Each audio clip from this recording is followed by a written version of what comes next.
বিধানসভার বাজেট অধিবেশনের দ্বিতীয় দিনের দ্বিতীয় পর্বে সোমবার থেকে 2025-26 অর্থবর্ষের প্রস্তাবিত বাজেট নিয়ে আলোচনা শুরু হয়। প্রথমে বিরোধী দলনেতা জিতেন্দ্র চৌধুরী বক্তব্য দিয়ে শুরু হয় এই আলোচনায় বক্তব্য রাখতে গিয়ে বিরোধী দলনেতা জিতেন্দ্র চৌধুরী বাজেটকে কেন্দ্র করে সরকারের বিভিন্ন নেতিবাচক দিকগুলি তুলে ধরেন। এই প্রসঙ্গে দেশের সার্বিক পরিস্থিতির কথাও তুলে ধরেন তিনি।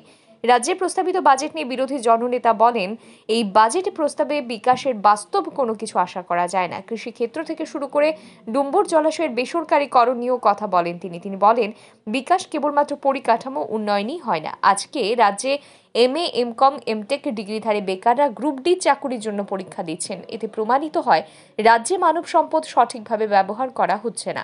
রেগা প্রকল্পে অর্থ বরাদ্দের সংকোচন নিয়েও তীব্র ক্ষোভ প্রকাশ করেন বিরোধী দলনেতা।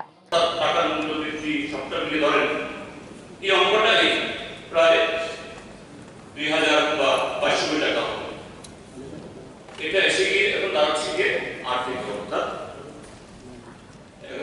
1100 তার মানে শুধু একটা ইয়ে থেকে আপনার 1000 কোটির মতো আসলে কমে যাচ্ছে। আর সেই টাকাটা কোথায় খরচ যে এমজিএন টাকা এটা মানে এটা গ্রামে খরচ করতে হবে, কারণ রুরাল হাউস হোল্ড তারাই কাজ করে এবং এগ্রিকালচারের এটাকে বাড়ানোর জন্য ল্যান্ড রেভিনিউ হোক বা প্ল্যান্টেশন হোক বা ওয়াটার হারভেস্টিং স্ট্রাকচার ইত্যাদি ইত্যাদি। এখন ওই সেক্টর কমে গিয়ে বলছেন যে আমরা এই জায়গায় দিচ্ছি, তাহলে এতে এর আগে যখন এমজিএন জায়গাতে বরাদ্দ হতো এটা ছিল প্রোডাক্টিভ। এই যে 1000 কোটি টাকার মতো বেশি আসতো, এখন অনেক বছর বাদে এটা আরো বেশি হওয়ার কথা। এটা প্রোডাক্টিভ, অর্থাৎ আমাদের সম্পদ তৈরি করার জন্য এই টাকাটা খরচ হতো, গ্রামে আরো সম্পদ তৈরি হতো, কৃষকের হাতে আরো বেশি আয় যেত, গ্রামীণ বাজারে তার ফ্লো হতো, তার চেহারা অন্যরকম হতো। আজকে এই দিক থেকে এটা আমরা দেখছি এটা মানে এই ডিক্লাইন। তারপরে স্যার বলছেন যে এদিন বিধানসভায় বাজেট বরাদ্দের উপর বিরোধী দলনেতা যখন বক্তব্য রাখছিলেন তখন তার বক্তব্যের অসঙ্গতিগুলি ধরিয়ে দিয়েছিলেন মন্ত্রী রতনলাল নাথ। এ নিয়ে মন্ত্রী রতনলাল নাথ এবং বিরোধী দলনেতার মধ্যে বাক্য বিনিময় চলে। একসময় বক্তব্যের জন্য নির্ধারিত সময়সীমা পার করেও বলতে থাকেন বিরোধী দলনেতা। তখন অধ্যক্ষ বিশ্ববন্ধু সেন বিরোধী জননেতাকে তার বক্তব্য শেষ করার জন্য একাধিকবার অনুরোধ জানান, কিন্তু বিরোধী দলনেতা তার বক্তব্য শেষ করতে চাইছিলেন না। সেই সময় পরিষদীয় মন্ত্রী রতনলাল নাথ অধ্যক্ষকে উদ্দেশ্য করে বলে ওঠেন, বিরোধী দলনেতা যখন সময়সীমা মানছেন না তখন তাকে বলতে দেওয়া হোক, দেখা যাক তার বলার স্টক কতটা রয়েছে। মন্ত্রী জানান, ট্রেজারি বেঞ্চের কেউ আজ বাজেট নিয়ে বক্তব্য রাখবেন না। বাজেট ভাষণের সবটুকু সময় বিরোধীদের জন্য নির্ধারিত করা হোক। বিষয়টি নিয়ে সিপিআইএম বিধায়করা টেবিল চাপড়ে প্রতিবাদ জানাতে থাকলে মন্ত্রী তাদের উদ্দেশ্যে বলেন, বিধানসভায় অশোভনীয় আচরণ বরদাস্ত করা হবে না। ট্রেজারি বেঞ্চের সকল সদস্যরাও মন্ত্রী রতনলাল নাথের বক্তব্য সমর্থন করেন। এ নিয়ে বিধানসভায় তুমুল হয় হট্টগোল হয়।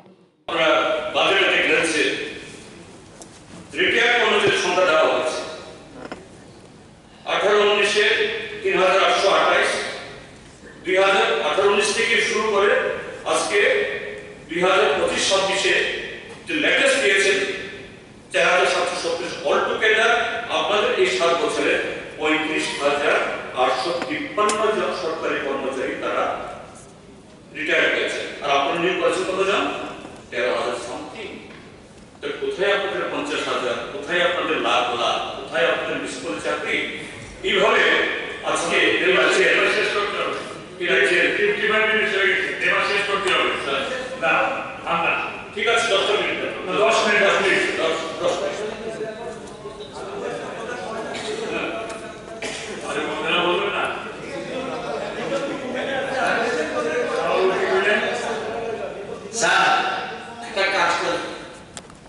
একজন বলছে বিরোধীদের দরকার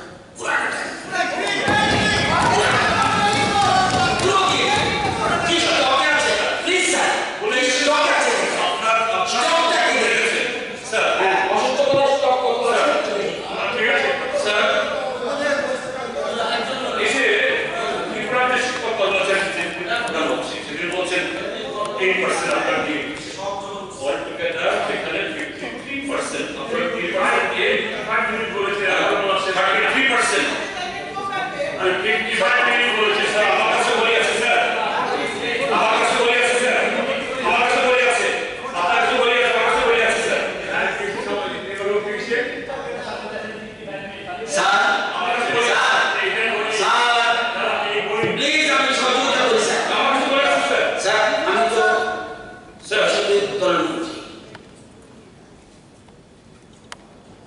আমাদের বিজেপি যারা আছে একজন পুরোটাই দিয়ে প্লিজ একটু দিন, আমি দেখি তাহলে স্টকটা প্লিজ।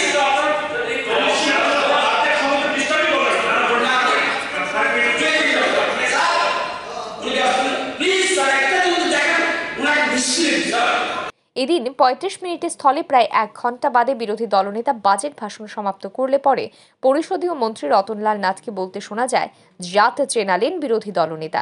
মন্ত্রীর বক্তব্যের এই অংশটি নিয়ে তীব্র প্রতিবাদ জানান বিরোধী দলনেতা জিতেন্দ্র চৌধুরী। এদিন বিরোধী দলনেতার কক্ষে সাংবাদিকদের মুখোমুখি হয়ে জিতেন্দ্র চৌধুরী এই বক্তব্যের তীব্র নিন্দা জানান। তিনি বলেন, রাজ্য বিধানসভার অধিবেশনে কলঙ্কের ইতিহাস রচনা হয়েছে ত্রয়োদশ বিধানসভার ৭ম অধিবেশনের দ্বিতীয় দিন। ব্যুরো রিপোর্ট, আর ই নিউজ।